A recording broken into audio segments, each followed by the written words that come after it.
Hi friends, உங்களை RT Kubera சேனலுக்கு உங்களை வரவேற்கிறோம், அன்பான வரவேற்கிறோம். உங்களோட ஃபீட்பேக்ஸ், உங்களுடைய கமெண்ட்ஸ், நீங்கள் எனக்கு ஆதரவு கொடுத்து நான் நன்றி உணர்வோடு இருக்கிறேன். இன்னும் நீங்கள் மேலும் மேலும் எனக்கு ஆதரவு கொடுக்கணும்னு சொல்லிட்டு தான் நான் வீடியோ போட போகிறேன். ஸோ அதே மாதிரி பார்த்தீங்கன்னாக்கா எல்லாரும் சந்தோஷமாகவும் செல்வ செழிப்பாகவும் ஆரோக்கியமாக இருப்பீங்கன்னு சொல்லிட்டு தான் இப்போ நம்ம வீடியோக்குள்ளே போக போகிறோம். இன்றைக்கி என்ன தலைப்பு அப்படின்னு பார்த்தீங்கன்னாக்கா பாபா வீடியோவும் வரும், அதே சமயம் நம்மளுக்கு பொருளாதாரம், நம்மளோட வாழ்க்கையை எப்படி மேம்படுத்திக்கிறதும் ரொம்ப முக்கியம். அதனால பிரபஞ்ச ரூல்ஸ் சிம்பிள், ஷார்ட் அண்ட் ஸ்வீட்டாக, எவ்வளோ ஷார்ட் அண்ட் ஸ்வீட்டாக சொல்ல முடியுமோ இவ்வளோ ஃபாஸ்டான உலகத்துக்காக நான் ப்ரிப்பேர் பண்ணி சொல்லலான்னு இருக்கேன். நீங்கள் எனக்கு சப்போர்ட் பண்ணணும். இந்த யூடியூப் மூலிமா எனக்கு நீங்கள் சப்போர்ட் பண்ணும்போது இன்னும் நான் உங்களுக்காக நிறைய நாலேஜ் கொண்டு வரலான்னு இருக்கேன். ஸோ இப்போ பார்த்தீங்கன்னாக்கா இன்றைக்கி என்ன தலைப்பு அப்படின்னு பார்த்தீங்கன்னாக்கா நம் வாழ்க்கையில் பணத்தை ஈர்த்து செல்வந்தராக, செல்வ செழிப்பாக வாழ்வது எப்படி அப்படின்ற தலைப்பு தான் பார்க்குறோம். ஸோ எல்லா மனிதனுக்குமே செல்வமாக வாழணும், சந்தோஷமாக வாழணுன்றது தான் ஆசை இருக்குது. பட் அதுக்கான சரியான புரிதல் இல்லை, சரியான நோக்கம் இல்லாததுனால தான் அவங்களுக்கு தடைபட்டு போகிறது. ஸோ நிறைய மந்திரங்கள், நிறைய சான்ஸ் இதெல்லாம் வரும். பட் அது எப்படி இன்னும் பவர்ஃபுல்லாக உபயோகப்படுத்துறதுன்றது தான் எனக்கு தெரிஞ்ச சில இன்ஃபர்மேஷனுக்குள்ள நான் சொல்ல போகிறேன். பிரபஞ்ச ரூல்ஸ், பிரபஞ்சத்துக்குன்னு சில ஒரு ரூல்ஸ், அதை தான் நான் சொல்ல போகிறேன்.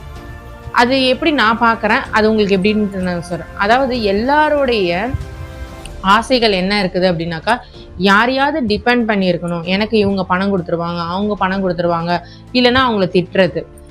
அப்படி இல்லைன்னா பார்த்தீங்கன்னா நான் தனித்து நிற்கிறேன்னு சொல்லி நான் ரொம்ப கஷ்டப்படணும், நான் ரொம்ப இதுவாக இருக்கணும்னு சொல்லி அந்த விஷயத்தையே காம்ப்ளிகேட் பண்ணி பணமே ரொம்ப கஷ்டப்பட்டு வர மாதிரி இல்லை. அவங்க ஓவராக உழைப்பாங்க, பணம் வரும், ஆனால் அவங்க ஹாப்பியான லைஃப்பை வாழ மாட்டாங்க.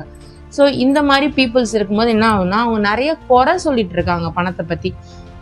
எனக்கு இவங்க தரமாட்டுறாங்க, அவங்க தரமாட்டுறாங்க, இந்த மாதிரி தப்பான ஒரு ஆட்டிடியூடு. இந்த எண்ணத்தை மாற்றணும் அப்படின்னாக்கா ஆட்டோமேட்டிக்காக நம்மளுடைய வாழ்க்கையில, ஒவ்வொரு மனிதனுடைய வாழ்க்கையிலையும் பணம் செல்வ செழிப்போட வாழ முடியுன்றது தான் உண்மை.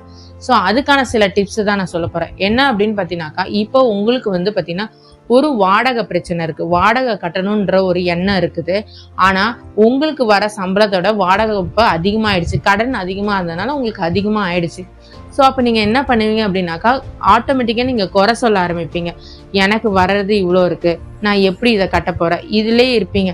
அப்படி இல்லைன்னா ஏதோ ஒரு, இப்போ உங்களுக்கு அந்த மாதிரி வாடகை விஷயம் இருக்குது, இப்போ இந்த பணம் கட்டணும் செலுத்தணும்னா உங்களுக்கு தரமாக, எப்படி நீங்கள் ஒரு செடியை நடுறதுக்கு விதை போடுவீங்களா, தரமான விதையை போடும்போது உங்களுக்கு நீங்கள் தரமான பாசிட்டிவான விஷயங்களை சொல்லிக்கணும். அது எப்படி வேணால் நீங்கள் சொல்லிக்கலாம். எனக்கு அற்புதமாக பணம் கிடைத்து விட்டது, இந்த வாடகை பணத்துக்கு கிடைச்சது குறித்து நான் நன்றி உணர்வோடு இருக்கேன், நான் சந்தோஷமாக இருக்கிறேன்னு சொல்லிட்டு கடவுள்கிட்டயோ பிரபஞ்சத்துக்கிட்டயோ ஒப்படைச்சிட்டு நீங்கள் உங்களோட வேலையை கான்சன்ட்ரேட் பண்ணும்போது உங்களுடைய உடம்புக்கு தான் நீங்கள் அப்பப்போ மைண்டுக்கு எண்ணத்தை செக் பண்ணி பாசிட்டிவ் எண்ணங்களை ஏற்றிட்டு நீங்கள் போய் சந்தோஷமாக ஒர்க் பண்ணும்போது தான் உங்களுக்கு ஆட்டோமேட்டிக்காக நீங்கள் நினைக்கிற மாதிரி செல்வந்தராக வாழ முடியும். ஃப்ரெண்ட்ஸ், விஷயத்தை சரி பண்ணால் ஆட்டோமேட்டிக்காக நடக்கும். எப்படின்னா, அந்த நீங்கள் இப்போ எப்படின்னா நம்மளுடைய மைண்ட் தாட் ப்ராசஸை மாற்றணும். இப்போ உங்களுக்கு ஒரு வாடகைக்கு வீடு இருக்குது, அதை நினச்சி ஃபஸ்ட்டு நன்றி, பரவாயில்ல நம்மளுக்கு வீடு இருக்குது, நம்ம வீடு இருக்கிறதுனால தான் நம்ம இன்றைக்கி நல்லா வாழறோம். ஸோ அப்போ அதுக்கு என்ன பண்ணணும், பாசிட்டிவாக எடுத்துகிட்டு எனக்கு இந்த வீடு கட்டுறதுக்கான வாடகை பணம் கிடச்சிருச்சு இல்லை இன்றைக்கி பாசிட்டிவாக சொல்லிவிட்டு அடுத்த கட்டத்துக்கு நீங்கள் என்ன பண்ணணும் அப்படின்னாக்கா, உங்களோட ஒர்க்கில் கான்சன்ட்ரேஷன் பண்ணணும். இந்த அப்பப்போ உங்களோட எண்ணங்களை நீங்கள் செக் பண்ணணும். செக் பண்ணிவிட்டு அந்த இடத்துல போயிட்டு பாசிட்டிவான வார்த்தைகளை போடணும். மந்திரமாக இருந்தாலும் எதுவாக இருந்தாலும் நீங்கள் பாசிட்டிவான போடும் போது ஆட்டோமேட்டிக்காக அப்படி பார்த்தீங்கன்னாக்கா நீங்கள் ஈஸியாக நீங்கள் போய் உங்களோட ஒர்க்கை செய்யும்போது ஒரு மணி நேரத்தில் செய்ய வேண்டிய வேலையை நீங்கள் அரை மணி நேரத்தில் முடிப்பீங்க. அப்போ உங்களுக்கு ஈஸியாக மணி கெட் பண்ணிடுவீங்க. இல்லை உங்களுக்கு வராத ப்ராஜெக்ட், உங்களுக்கு ஏதோ ஒரு ப்ராஜெக்ட் கிளிக் ஆகி உங்களுக்கு ஆட்டோமேட்டிக்காக உங்களோட லைஃப் மாறிடும். அதாவது எல்லாரும் சொல்கிற மாதிரி அந்த எண்ணத்தை மாற்றினா மட்டும்தான் அங்கே ப்ராசஸ் நடக்கும். நீங்கள் ஏதோ ஒரு விஷயத்த நான் சொல்லிகிட்டே இருக்கிறேன்னா எப்படி உங்களோட மைண்ட் ஏற்றுக்கும்?